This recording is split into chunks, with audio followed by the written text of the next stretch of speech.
발표 시작할게요.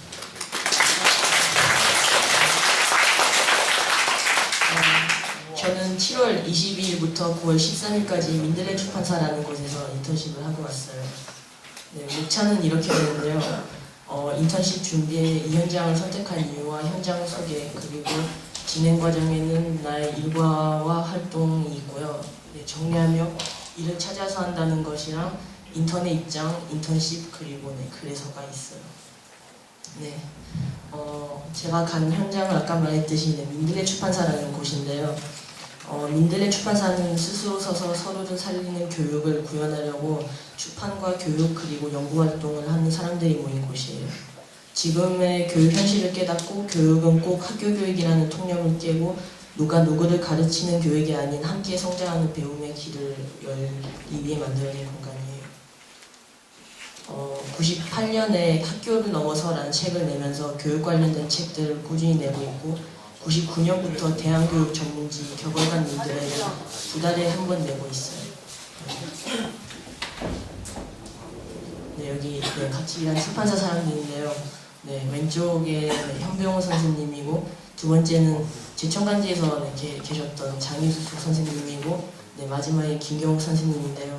원래 한 분이 더 계셨었는데 그분은 사진을 못 찍었어요. 네.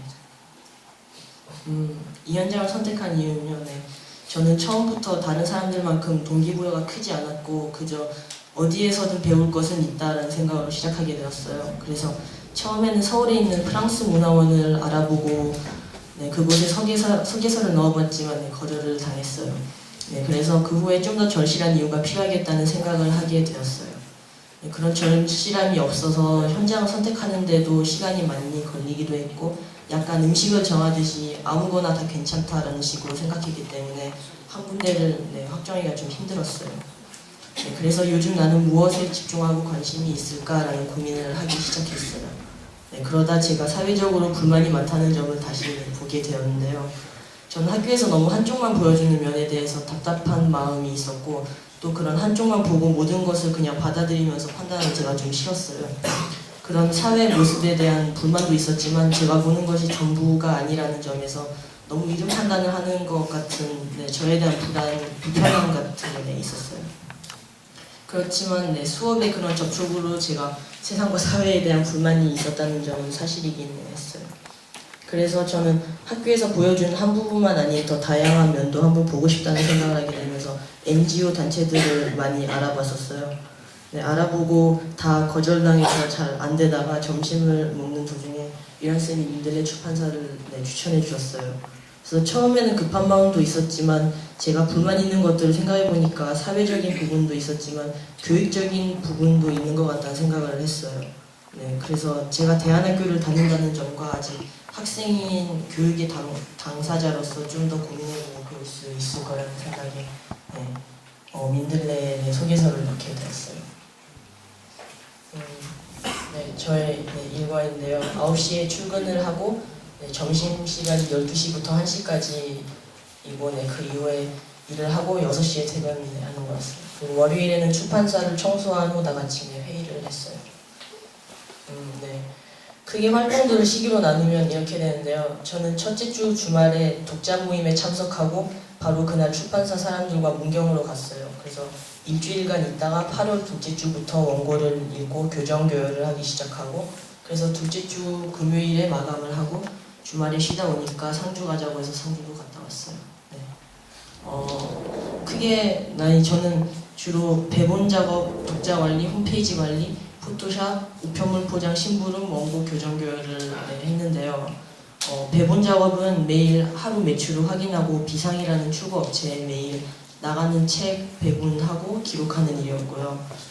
독자 관리는 구독 기간이 만료된 분들에게 전화를 해서 네, 구독 여부를 확인하는 일이었어요. 네. 그 외에 홈페이지 업데이트하는 일과 8월 후였던 88호 원고들을 읽고 보는 일들을 했었어요. 네, 그리고 끝나기 2주 전에 새로운 인턴이 왔었는데 저랑 동갑인 친구여서 꽤 재밌게 지냈어요.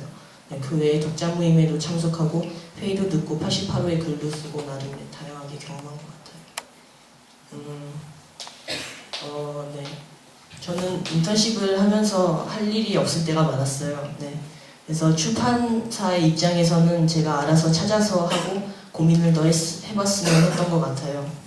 하지만 저는 일을 하면서 점점 출판사에서 저의 필요성을 못 느끼기 시작했어요. 그래서 그것이 제일 힘들었던 것 같아요. 인턴으로 와서 나는 왜 여기 있을까? 나는 왜 이러고 있을까? 나는 잡다한 일만 하는 사람인가? 그런 생각을 하면서 많이 무기력하기도 했지만 큰 보람을 느끼지 못할 때가 많아서 혼자 더 일을 부정적으로 봤던 적이 있었어요.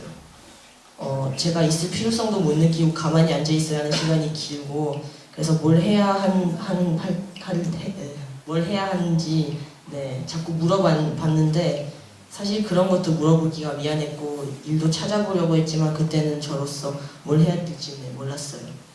그리고 다른 친구들 인턴십 일지를 읽으면 다들 항상 바빠 보이는데 저만 항상 할 일이 없는 것 같아서 좀 더 기죽어 있었던 것 같아요. 애들을 보면 부럽기도 했고 그런 제 위치가 큰 고민이었어요. 하지만 그런 결론에서 저는 일을 혼자 찾아서 못했다는 의미도 돼요. 그래서 일을 찾아서 하는 것이 알 것 같으면서도 감이 잘 잡히지 않는데 그렇게 더 고민하면서 정말 저에게 맞고 할 수 있는 일이 뭔지 더 찾아봐야겠다는 생각을 했어요. 꼭 인턴만 아닌 앞으로 사는데도 그렇고 지금은 인턴십이라 괜찮겠지만 나중에는 정말 제가 혼자 찾아서 할 수밖에 없는 상황에서 이번처럼 이러고 싶지는 않아요. 저는 인턴을 너무 과도평가했었던 것인지 제 상상 속의 인턴은 직원들과 거의 같았어요. 그들과 일을 배우면서 하고 제가 직장 생활을 하는 것을 상상했었어요. 하지만 실제로는 그렇지 않았고 인턴인 잠시 배우러 가는 사람과 그것을 전문적으로 일로 하는 사람의 차이를 느낄 수 있었어요. 어느 정도 일을 배워서 하긴 했지만 그런 선입견 때문인지 저는 인턴을 넘어서 직원이라는 직위의 대우를 받고 싶었던 것 같기도 해요. 저도 출판사에 필요한 일들을 하고 싶었고 새로운 것을 많이 해보고 싶은 욕심이 있었어요. 그런 이유 때문에 제가 업무량 부분에서 아쉬운 마음이 남아있는 게 아닐까 싶어요. 저는 있는 동안 전문성에 대한 얘기를 많이 들었었어요. 많이 공감하기도 했지만 실제로도 저는 전문성이 전혀 없는 사람이었거든요. 그래서 전문성이 없는 것만큼 가르치는 일도 품이 많이 드는데 지금 생각해보니까 인턴십을 할 때는 저는 그런 품을 얻고 싶었던 것 같아요. 그런 품을 얻어서 실질적인 일을 배워서 저도 현장에서 어느 정도 업무적인 보람을 느끼고 싶었어요. 처음에는 첫 생각은 이거였어요. 전문성이 없어도 나는 인턴으로서 배우러 온 것이면 가르쳐주는 게 맞지 않나. 근데 처음부터 너무 바랬던 것인지 아니면 배움의 기준이 달랐던 것인지 저는 아마도 그 품을 당연하게 여겼던 것 같아요. 지금 제가 찾아서 하는 게 맞다고 생각하는 편이지만 그때는 저는 매우 부정적으로 많은 것을 받아들이고 있었어요. 결과적으로는 인턴이란 품이 많이 드는 존재인 것 같아요. 그래서 지금은 나름 잘 갔다 왔지만 그 자체인 인턴십 프로그램에 대해서 더 고민할 필요가 있다고 생각해요. 인턴십에는 당연히 배움은 있지만 그것이 정말 좋은 프로그램인지는 저는 잘 모르겠어요. 특히 고등학생이 인턴십을 하기에 적합한가에 대해 의문이 생기기 시작했어요. 고민한다는 점은 좋지만 우리나라에서 그런 교육 프로그램을 하기에는 좀 어려울 수도 있겠다는 생각을 했어요. 업무량이 많은 사람들 사이에서 인턴은 업무적으로 도움을 줄 수도 있지만 담당자가 특별히 관심을 더 주거나 챙기지 않으면 그것이 정말 유리하고 이익이 있는지 다시 한번 생각해 봐야 하는 것 같아요. 저에게 인턴십은 교육 현장에서 직접 보고 배우는 것이었는데 그저 직업 체험으로 여기게 되는 부분도 있었던 것 같아요. 제 생각에 저는 직업 체험과 인턴십의 차이를 두고 있었어요.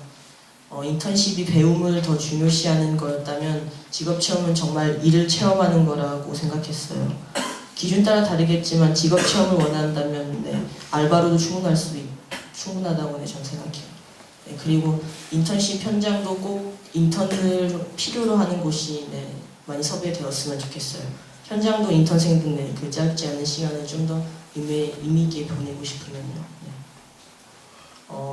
그래서 제가 민들레를 선택한 이유는 제가 다양한 사람들의 의견과 생각을 들어보고 싶어서였어요. 제게 있었던 그런 많은 고정관념들을 깰 수 있었던 계기이기도 했고 이렇게 저의 말을 비판해주면서 다른 의견을 내주고 제가 당연하게 생각했던 것을 어느 정도 깨주는 사람들이 주변에 필요하다고 느꼈어요. 제가 한 말을 듣고 다시 되짚어서 왜 그렇게 생각하니? 라고 물어주는 사람이 필요하다고 생각해요. 그런 질문을 받았을 때 저는 많이 당황했어요. 당황해서 어쩔 줄 모르고 습관적으로 변명을 했는데 그런 제 생각들을 들어주고 그것이 당연한 게 아니라는 것을 다시 한번 되새겨 줄 수 있는 사람이 민들레에 있어서 고마웠어요. 저는 아직 민들레에 대한 아쉬운 마음이 남았을지도 몰라요. 네. 그런데 사람들과 대화를 나누다 보니까 좀 더 알게 된 것 같기도 해요. 사람들이 저에게 민들레에서 뭘 했냐고 물어보면 네, 제가 답을 하면 사람들이 뭘 많이 했다고 놀랄 때도 있어요. 네, 뭐 이런 점도 배우고 저런 점도 해봐서 유나는 좋겠다고, 그래도 출판일의 기분은 다 해본 거라고. 지금 생각하면 너무 한쪽만 본 것 같기도 해요. 생각해보면 저는 민들레에서 한 일들이 은근히 많은 것 같아요. 아마 그 기간이 2달이라는 시간과 개인의 원하는 배움과 약간 차이가 있어서 그랬을 거라 생각해요. 사실 알고 보면 정말 사소한 것까지 다 저는 배운 것이 많은데 항상 개인의 욕심이 차지 않아서 불만을 갖고 있었던 것 같아요. 민들레에 있으면서 저는 더 진지해지고 더 공부해야겠다는 생각을 많이 했어요. 네. 늘 제가 아직 많이 부족하다는 것을 다시 알게 해준 곳이고, 그런 저는 민들레를 떠나서도 더 배워가고 더 새로운 나를 발견하고 살아야겠다고 생각했어요. 네, 사실 제가 하고 싶은 말은 지금보다 훨씬 많은데 시간이 제한돼 있어서 네, 다 못했어요. 이것도 길지만 네, 어느 정도 짧게 줄인 건데 네, 책을 읽으세요. 네, 감사합니다.